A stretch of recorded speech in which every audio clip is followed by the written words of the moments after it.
Learn how a man's greatest fear launched a career, why Phantom of the Opera and the band Kiss shared the stage, and learn why being selfish is the answer to a great life. Welcome to No Bow Tie, where we conquer emptiness and frustration, discover our uniqueness, and live with unrelenting joy. I'm John No Bow Tie Swoboda, author and musician. Today, we're going to dig into the fear of change that you know you need to make, but it just scares you to take action. Be sure to subscribe. Something popped into your head when I said that, about the fear of change that you know you need to take. What is that? Is it a living situation, a job, a relationship? Is it that you're just ignoring your best ideas in favor of security and comfort and a routine that is familiar to you?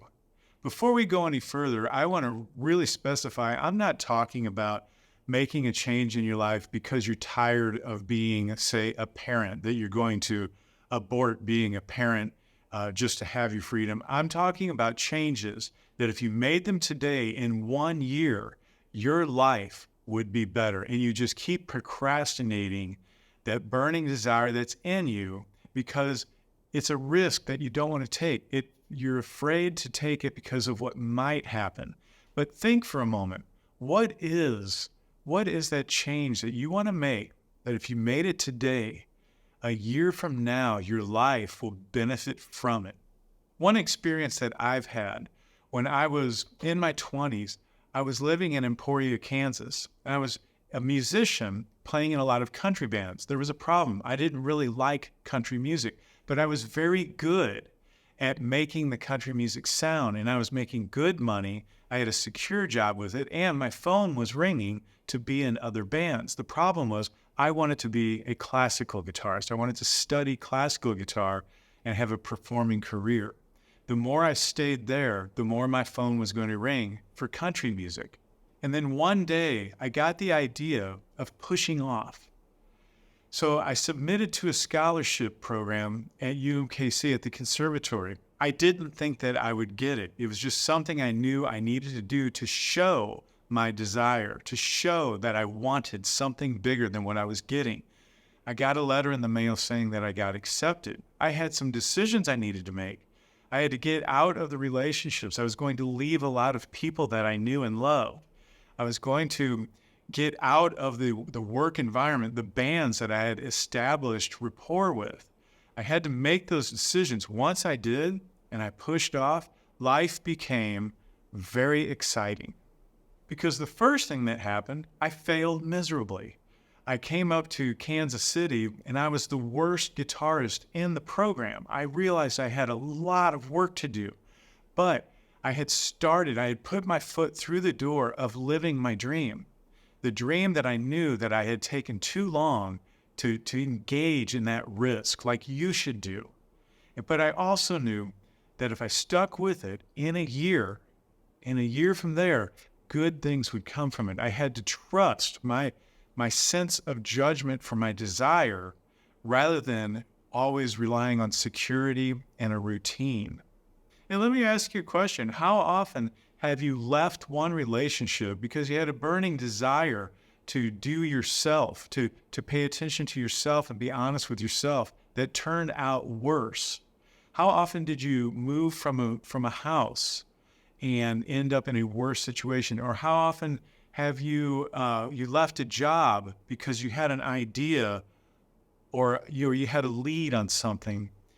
How often did it turn out worse?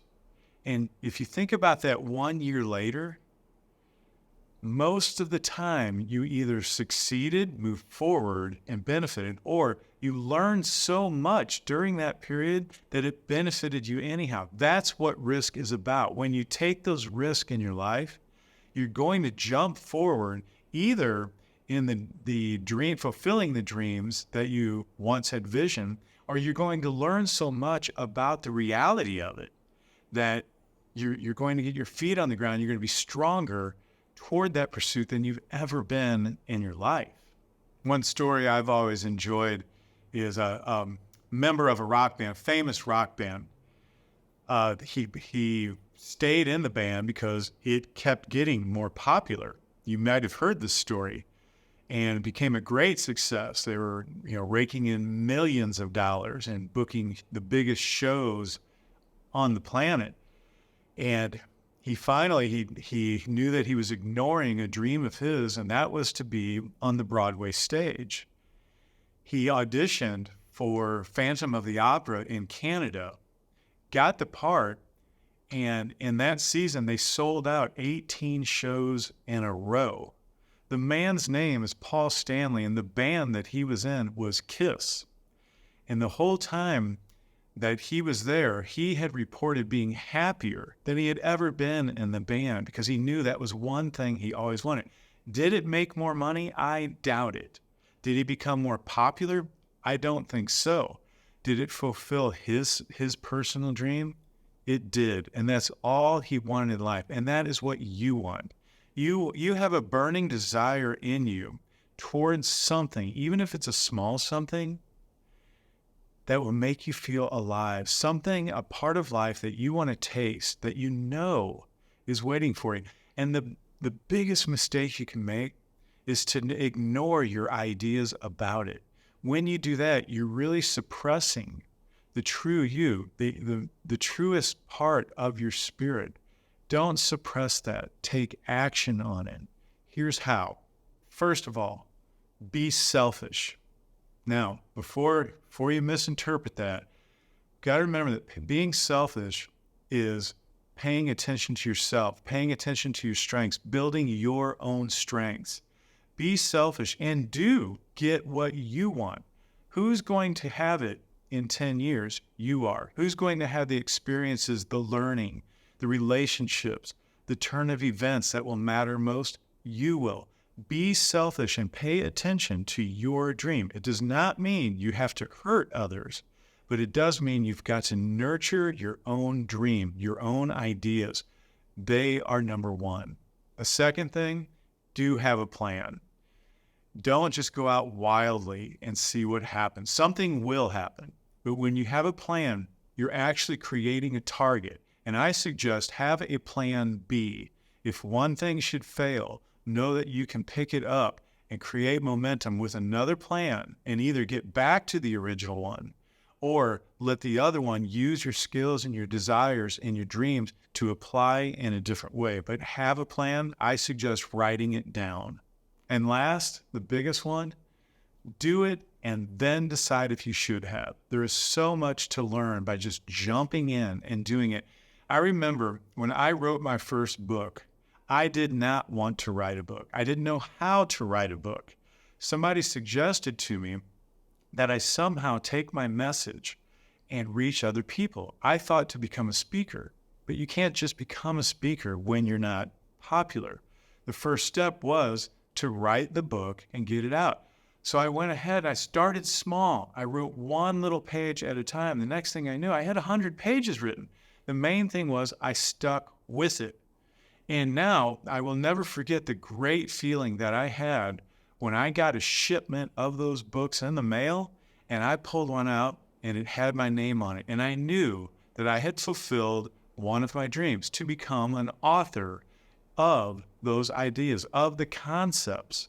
You can do the same. Start small, but just do it, then decide if you should have. You will always learn the most important lessons that you need to know. And all along the way, you're going to build one of the most important muscles that you have in your being, and that is decision-making muscles. You will get better at it. You will get better at paying attention to your intuition. And when you have other dreams, you'll know right away. You'll get stronger at exercising what it takes to get those dreams in place, take the risk, and it'll be second nature to you to pay attention to what you want the most, move forward in life, and taste what you know is a better life. Now, we're going to stop here, but next week we're going to have a fantastic episode about how to always feel love and be loved wherever you should go. Now, before we close out, be sure to get more of these inspirations by going to nobowtie.com/life and get on the newsletter. Be the first one to receive these episodes and get ahead of the game of life and get what you want the most. Coming up next is another musical feature that I find to be very exciting. Hope you enjoy it too. Have you ever known somebody who's so happy and positive that they're hard to be around? And then the opposite is true. Have you known somebody who's so grumpy they just insist on sticking with grumpiness no matter what? Imagine that those two people live next door to each other. This song is about that situation from the grumpy person's point of view. They'll giggle and they'll squeal, go downtown on their wheels. They'll dance like they have bells tied onto their heels. He watches with thoughts that continue his mood as he stands in the sunshine hanging on to his blues. They'll smile when they're hungry, they'll laugh when they're sad. Their attitudes are fantastic, makes me so mad. They always have a smile on their face, even when they're in pain. And they always play noisy games, and they dance in the rain. And then they'll make intolerable noises to ungluck all the irritations, aggravations, and sadness of the group. And then they'll invite the young and the old to a feast. And they'll meet and they'll greet and they'll act like little beasts. They'll feast while they smile and serve dripping hot cheese. They'll smile even though it's caloric-filled grease. You can't take the smile off their face, even when they're in pain.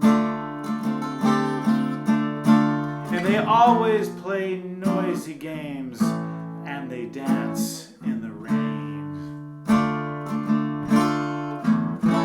And then he had a thought he had not had before, that maybe all of that happiness, it doesn't just come from a store. The truth of it all, it finally came through, that the goodness of life, it isn't what you accrue.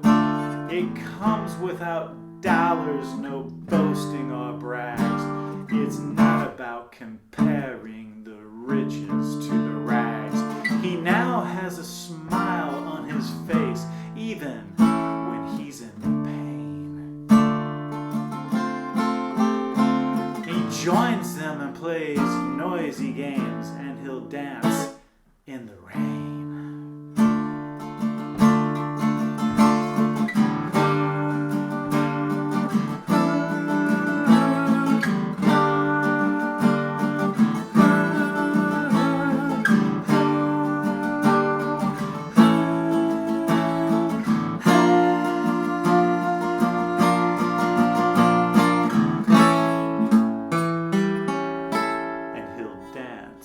In